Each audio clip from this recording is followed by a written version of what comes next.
For draining the oil, this bolt is the one you want to go after. There are a couple more at the bottom, but this one is really shallow and has a copper bushing. And if you use that one, you're not going to get all of the oil out, because that's not the lowest point of the oil pan. So go after this one. So I'm using a drain pan, and underneath it I have a big cookie sheet kind of thing. It's you can grab them at like AutoZone or any parts store. They're pretty useful for catching any drips that happen to get out of the drain pan. The first thing we want to do, this is usually a 14 millimeter. For some reason this specific bike has a different one. The drain bolt, you need to loosen it counterclockwise. Since you're looking from the bottom, pull the wrench towards the front of the bike. So keep your hands ready to dodge the stream of oil that's going to come out.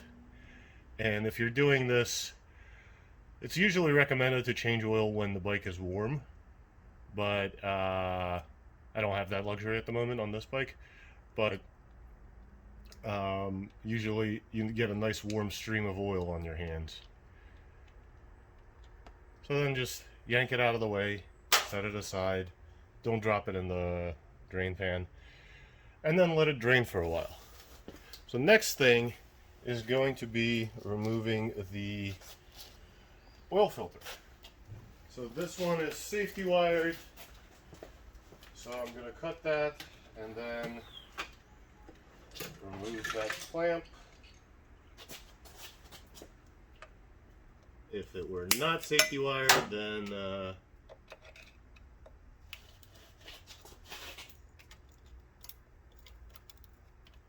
this would be a little quicker.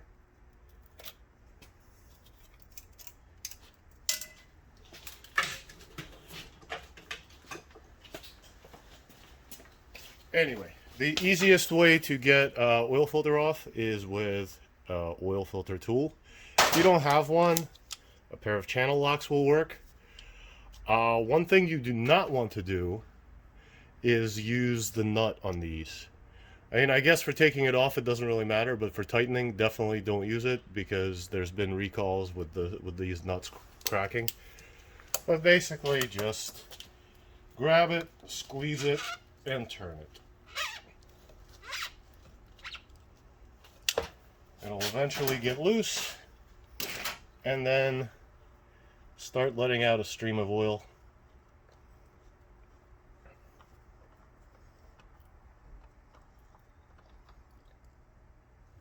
And then you can set it. Most drain pans have some pin or something for keeping the oil filter. So when you grab a new filter, one of the things you need to do is dope the O-ring. You can use your old oil for this. Just lubricate the O-ring, make sure it's oiled up so that it makes a good seal with the surface. Also, while it's draining, it's a good time to go over everything and wipe anything that needs to be wiped down, or whatever. Clean things, clean motors, let you spot problems easier.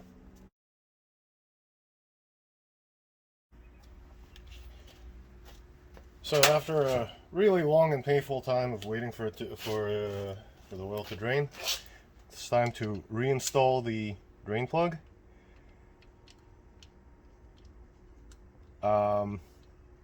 So something I just noticed, this doesn't have a crush washer. I should go get a crush washer. Every time you change the oil, you should be replacing the crush washer on the bolt.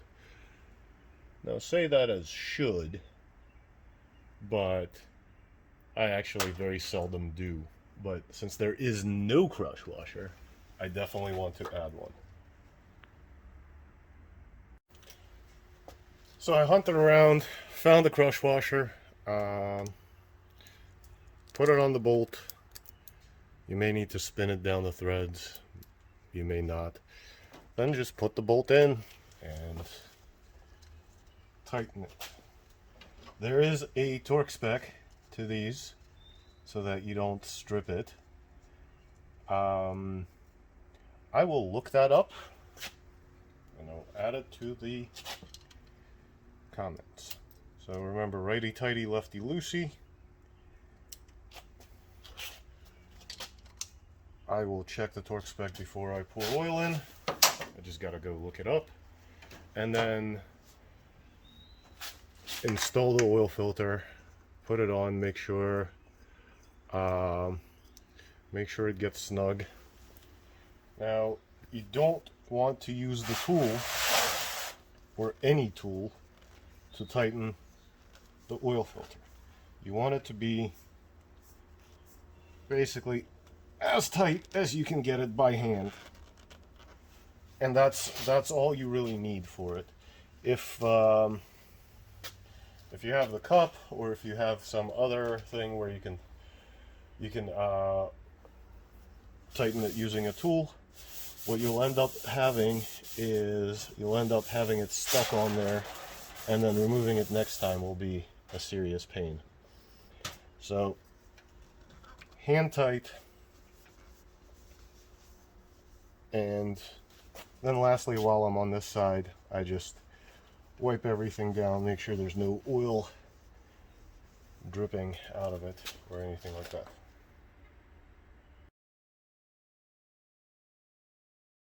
So, a very weird thing happened. I ran out of Rotella. So, important step, drive to the auto store, buy oil. This is what I get for making videos without planning.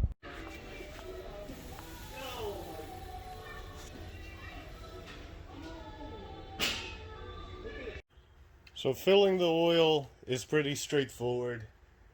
It's about 2.5 liters or so, depending on if you have an oil cooler or not. If you're a first gen or second gen, don't know about third gen. But basically, go to 2.5, follow the procedure for checking the oil level, and then add some. So that's what we're going to do.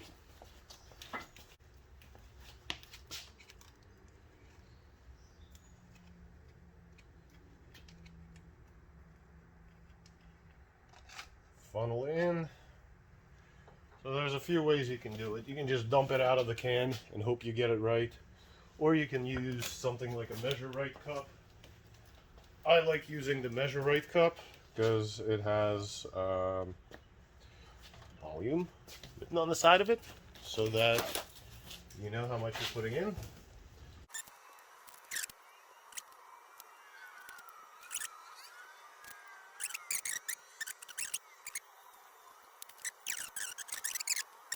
It now says it's right at full.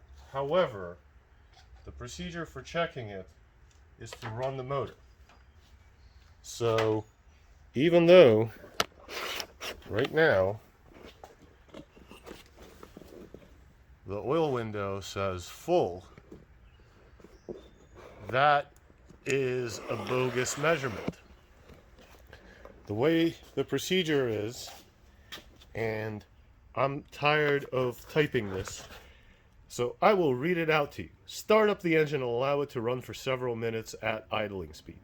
Turn off the engine and wait about 1 minute. Then check the oil level through the inspection window. If the level is below Mark L, add oil to F. If the level is above Mark F, drain oil to F. Blah, blah, blah, blah, blah. Now, the one thing that isn't in here is all this is supposed to be done with the bike vertical, not on the kickstand. If you check the oil, if you set the oil to full while the bike is on the kickstand, you are going to be severely overfilled. So, we are going to start the bike, allow it to idle for a couple of minutes,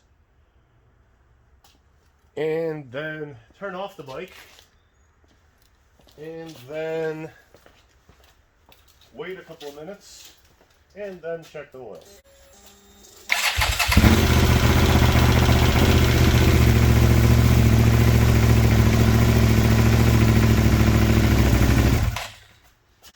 If you don't want to cover your entire shop with oil, put the cap back on, because I just sprayed the hell out of everything.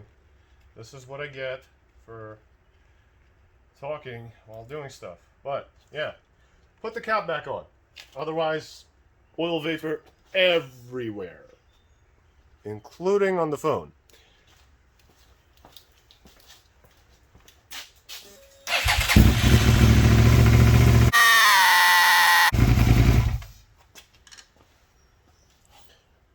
Alright, ran for a couple of minutes. Now, wait for a couple of minutes to have the oil drain down. It doesn't have to be that long, but as you can see, now that the bike ran, the oil window is empty. Let me get this clip out of the way. Go home thing. So, oil window is empty. After a few minutes, oil will come dripping down out of the heads and into the bottom end, and then we'll see, hopefully we'll see it somewhere around the low mark, and then we can top off another couple of 100 milliliters.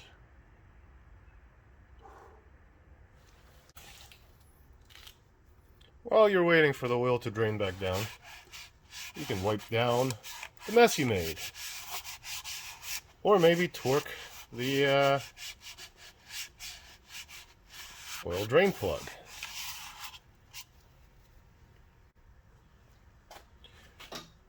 Alright, so I'm gonna estimate that that was a minute, and we're not anywhere near low.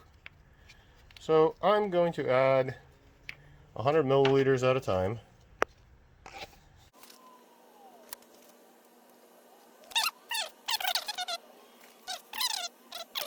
So now, camera's at a little bit of an angle.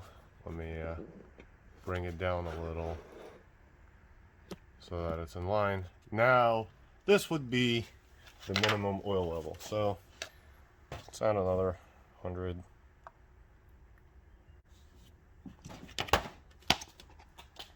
We are now at 26.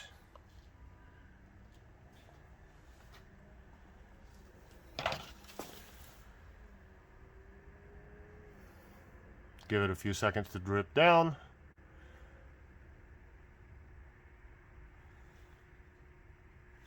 And I want another, let's go in increments of 50 right now. So 26.50. Let's see what that looks like.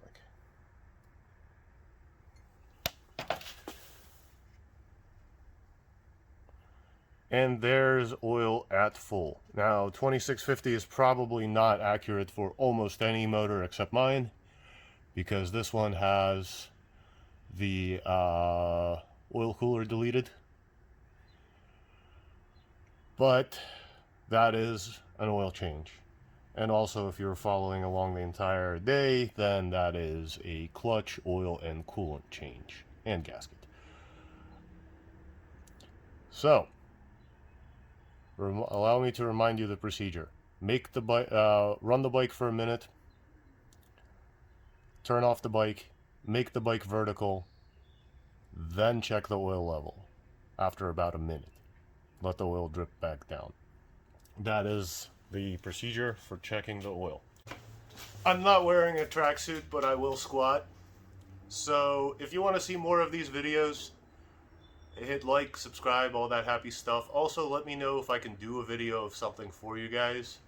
I don't make these for me, I make them for you, because if I can make a video of it, I already know how to do it. I don't need a video.